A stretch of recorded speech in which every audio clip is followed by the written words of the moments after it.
салом бинандагони гиромӣ, айни ҳол мо дар бахши топ 3 дар бораи 3 филми беҳтарини таърихӣ бароятон маълумот медиҳем.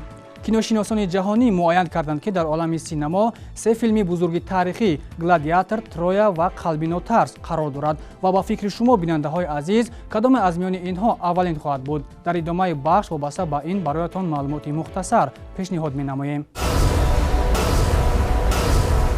тибқи маълумоти киношиносон, филми таърихии Троя дар сегонаи беҳтарин филмҳои таърихӣ мавқеи сеюмро ишғол кардааст. филми мазкур 9 май соли 2004 намоишаш дар кинотолорҳои дунё оғоз гардид. коргардони филм Волфганг Петерсен дар нақши асосӣ ҳунарманди машҳури Ҳолливуд Бред Питтро барои нақши Ахиллес даъват намуд. биёед пурратар аз хати сюжаи филми мазкур дар идома ошно мешавем. Снова гибли воины. Давай прибегнем к испытанному методу. Твой лучший воин против моего. Ахиллес! дар қатори сегонаи беҳтарин филмҳои таърихӣ филми ҳунарии Троя низ ҷой дорад. филми мазкур соли 2004 дар асоси асари Илиядаи нависандаи машҳури Юнон Ҳомер ва дар таҳияи коргардони шинохтаи олмонӣ Волфганг Петерсен рӯйнавор омадааст. филм барои беҳтарин ороиши сару либос ҷоизаи Оскарро соҳиб шудааст. филми Номурда воқеаҳоеро инъикос кардааст, ки дар охири асри 13 ва аввалҳои асри 14 дар Юнону Бритониё рӯй додаанд. шоҳи Микен Агамемнон мехоҳад якчанд минтақаҳои Юнонро бо қаҳрамони диловару қавипайкараш Ахиллес бар зидди сарлашкари пурқуввати Бритониё Буагрес рӯи майдони набард мегардад, ки Ахиллес ӯро дар як лаҳза шикаст дода ғолиб мебарояд. бояд гуфт, ки дар он давра Микен яке аз минтақаҳои қадимаи фарҳангии Юнон ба ҳисоб мерафт. дар рӯи кор овардани филми мазкур коргардон Волфганг Петерсен дар нақши Ахиллес чандин ҳунармандони мумтози Болливудро даъват карда буд, вале дар миёни ҳунармандон коргардони филм дар симои Ахиллес танҳо Бред Питтро дид ва билохира ӯро дар нақши Ахиллес интихоб кард. сабти филми Троя моҳи апрели соли 2003 аз Лондон шурӯъ гардид. дар маҷмӯъ филми мазкур зиёда аз $497 миллион ба хазинааш даромад овардааст. Услышат ли потомки о наших деяниях? Будут ли помнить наши имена, когда мы уйдем? иҷрокунандаи нақши Ахиллес Бред Питт аз рӯи номинатсияи беҳтарин ҳунарманд барои иҷрои нақши дуюм дараҷа дар филми замоне дар Болливуд, ки коргардони он Квентин Тарантино мебошад, сазовори ҷоизаи Оскар шуд. дар сегонаи беҳтарин филмҳои таърихӣ филми Қалбино тарс ҷои дуюмро ишғол кардааст. намоиши филми мазкур аз 18 май соли 1995 дар кинотолорҳо бароҳ монда шуда буд ва ҳаводорони зиёдеро пайдо кардааст. коргардони филми мазкур Мел Гибсон мебошад ва иҷрокунандаи нақши асосии филм низ худи ӯст. аз мавзӯи филм дар идома ошно мешавем. Я люблю тебя. И всегда любил. Хочу взять тебя в жены. филми таърихи драмавӣ аз ҷониби ҳунарманд ва коргардони варзида Мел Гибсон рӯи пардаи синемо омадааст. филмномаи филми мазкур ба қалами Рэндал Уоллес тааллуқ дорад. хати сюжаи филми Қалбино тарсро мавзӯъҳои муҳорибавӣ ташкил медиҳад.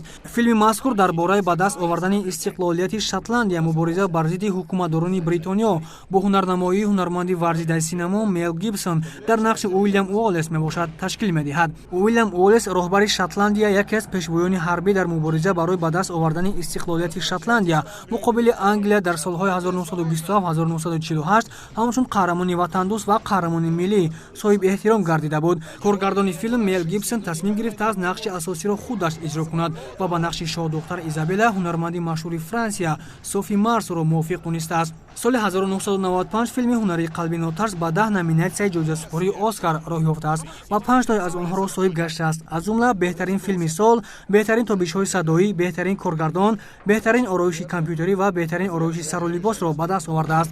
ҳамчунин филми мазкур аз рӯи 5 номинатсия соҳиби ҷоизаи овозадори Оскар гардидааст. бояд гуфт, ки филми мазкур бо харҷи $53 миллион рӯи кор оварда шудааст ва пас аз намоишаш филм зиёда аз $210 миллион ба хазинаи худ ворид кардааст. Храброе сердце. зинаи аввалро филми овозадору машҳури Гладиатор касб кардааст, ки коргардони он Ридли Скотт мебошад. нақши Максимусро ҳунарманди машҳури синемои ҷаҳон Рассел Кроу офаридааст. филми мазкур соли 2000 рӯи экрани синемо омад. Давно не был дома. Прошло 2 года и 264 дня. Знаешь, у тебя, Максимус, хороший дом. За него стоит сражаться.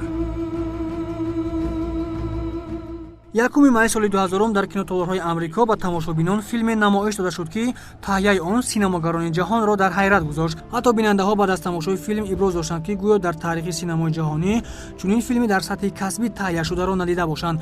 Гладиатор филме, ки баъд аз таҳияаш 5 номгӯи ҷоизаи Оскарро ба даст овардааст. аз ҷумла дар чунин номгӯи ҷоизаҳо барои беҳтарин филми таърихӣ, барои беҳтарин нақши мардона, беҳтарин овоз, беҳтарин ороиши сару либос ва беҳтарин кори коргардонӣ соҳиби ҷоизаи Оскар шудааст. Филм аз тарафи коргардони шинохтаи бритониёи Редли Скотт бо харҷи $103 миллион таҳия шуда ба хазинааш зиёда аз $457 миллион амрикоӣ овард.